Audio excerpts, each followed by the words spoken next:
Hello, friends. Hello, everyone. Welcome to our literature class.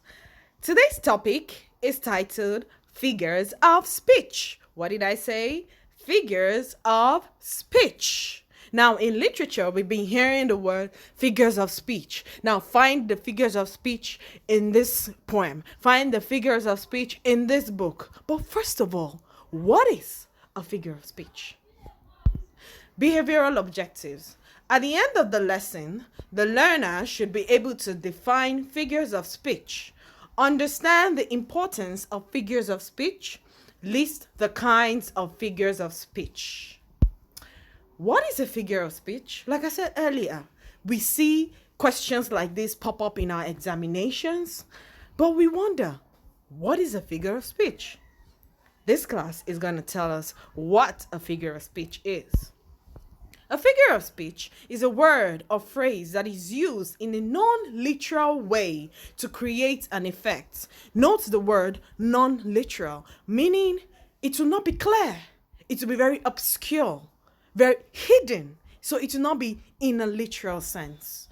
This effect may be rhetorical, as in the deliberate arrangement of words to achieve something poetic or imaginary, as in the use of language to suggest a visual picture or make an idea more vivid. Figures of speech functions as literary devices because of their expressive use of language. Now, figures of speech help us create an image in our minds when we see poems or books.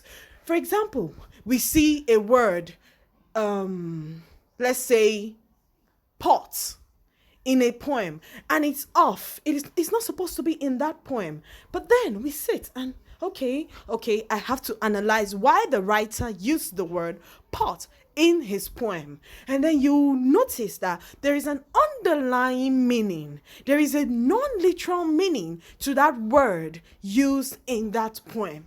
So you see, this analysis of that word has created an effect in your mind. It has created an image in your mind. It has created an idea, very vivid and very clear, so you can analyze the poem. So that's ability to analyze that poem has given you an idea of a particular figure of speech. Do you understand the concept of figure of speech? I'm sure you all do. But if you have questions on the concept of figures of speech, don't hesitate to ask. Now, we have so many figures of speech. Are you ready to know some? Well, let's get on with it. The first one, simile. Simile is a figure of speech in which two essential objects or concepts are compared using the words like or as. When we compare two things using the words like or as. For example, his expression is as cold as ice. When mommy or daddy is angry at you, you see their expression so hard and stony, like ice block. So you see, his expression as seen in the picture is as cold as ice. Comparison, direct comparison or indirect comparison, let's say. Indirect comparison using like or as. That's a simile. Let's move on to the next figure of speech. Metaphor. What did I say? Metaphor. Metaphor is a direct comparison between two unlike things. It creates explicit comparisons without using like or as. We don't use like or as when we are analyzing metaphoric expressions. For example, laughter is the best medicine. Laughter is the best medicine. Time is money. Time is money. The man is a lion. The man is not necessarily a lion. He is courageous. He is brave. We have taken the attributes, the qualities of a lion, and we have given it to the man. That is direct comparison. Sarah is an angel. Angels are holy, angels are pure, angels are humble, angels are good. So we are saying that Sarah has all these qualities. So we are directly comparing her to an angel. So when we have direct comparisons between two unlike things, we say that that word or phrase is a metaphor. Let's look at other figures of speech. Personification. This is attributing human qualities to ideas or things. Attributing human qualities. I can jump, I can shout, I can eat. And then they are giving these qualities, these characteristics to objects, things, ideas that cannot move, that do not have life. For example, my alarm yelled at me this morning. An alarm cannot yell at you, but that person has given the a human attribute to an object, the alarm. I like onions, but they do not like me. This is personification because onions can't feel, onions can't see, onions can like or dislike you, they can hate you. But here he is telling us the onions do not like him. That is personification. Let's look at another figure of speech. Paradox. What did I say? Paradox. Paradox is a statement that appears contradictory, but when you look at it closely, it makes sense. When you look at the sentence, when you just read the sentence, you notice that it is contradictory. They are not supposed to be together. But when you analyze it, you notice that it actually makes sense. It actually makes sense. Examples. The enemy of my enemy is my friend, meaning I have an enemy. And there is an enemy of my own enemy. So which means I will make the enemy of my enemy my friend. I am A. A has an enemy. And B.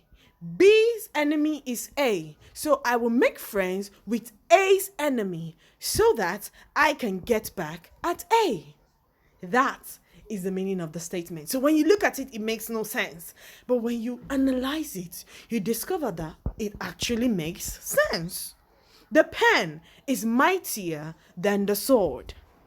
The pen is The pen is mightier than the sword. Writers write. People who write and publish. People see these things. People are reading them. And people are like, oh, so this is happening. This is happening in this country. This is happening in our society. Oh my God, I need to do something about it. It is mightier than the sword because it speaks more. When we fight, we just create bloodshed. And people see us as the evil ones. But when you sit down and pour out your aggressions, pour out the ills, pour out things that bother you using the pen, you see that it goes far. It is much more powerful than the sword.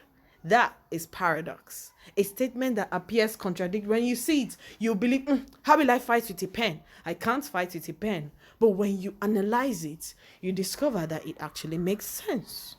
Yes. Let's look at another figure of speech. Metonymy. Metonymy. A figure of speech in which one idea or object takes the place of another with which it has a close association. A figure of speech in which one idea or object takes the place of another with which it has a close association. For example, academics. When someone just comes, I love my academics. It can represent school, college, university, classes, or even studying. Academics, but it's a head word for schools, colleges, anything that has to do with studying. I need to decide if I will go Greek in college next year. Now, Greek is a metonymy in this sentence for a sorority or a fraternity membership. When we watch movies, high school movies, we see Delta Kappa, Delta Pi Nu. These are sororities and fraternities, Greek sororities and fraternities in high school and college. Now, when the person said, I need to decide if I will go Greek, he's deciding whether he would join a fraternity or a sorority when he gets to college next year. That is metonymy, a figure of speech in which one idea takes the place of another with which it has a close association with. It's connected to it closely. That is metonymy. Let's look at another figure of speech. Apostrophe. Apostrophe. It is a poetic phrase or speech made by a character that is addressed to a subject that is not literally present in the literary work. It means a phrase or a speech that is said to somebody that is not present. I'm saying something, and when I read it, I feel somebody should be there, but in real sense, there is nobody there. For example, love. Who needs you? When I say this or when I ask this question, anybody that passes me will be like, is there someone there? No. Is there a girl named Love there? No. But I'm talking. Love, who needs you? I am just addressing it to a subject. I'm addressing it. I am talking.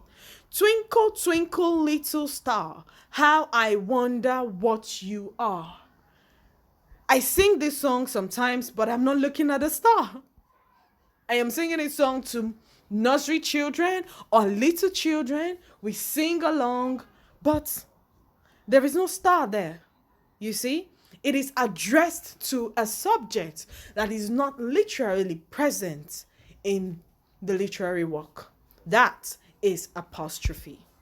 Hyperbole. Hyperbole. Hyperbole is a figure of speech that creates humor, laughter, using deliberate exaggeration.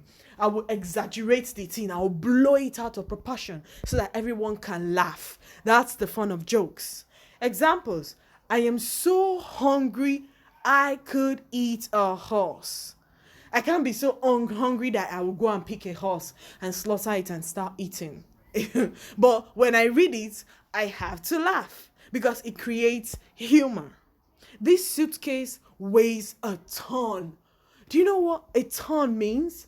A ton is like it's very heavy. It's the measurement for something extremely heavy. So when my suitcase is so heavy for me, I'll be like, oh, this suitcase weighs a ton. Oh, now when anybody hears it, they'll be like, yeah, I know.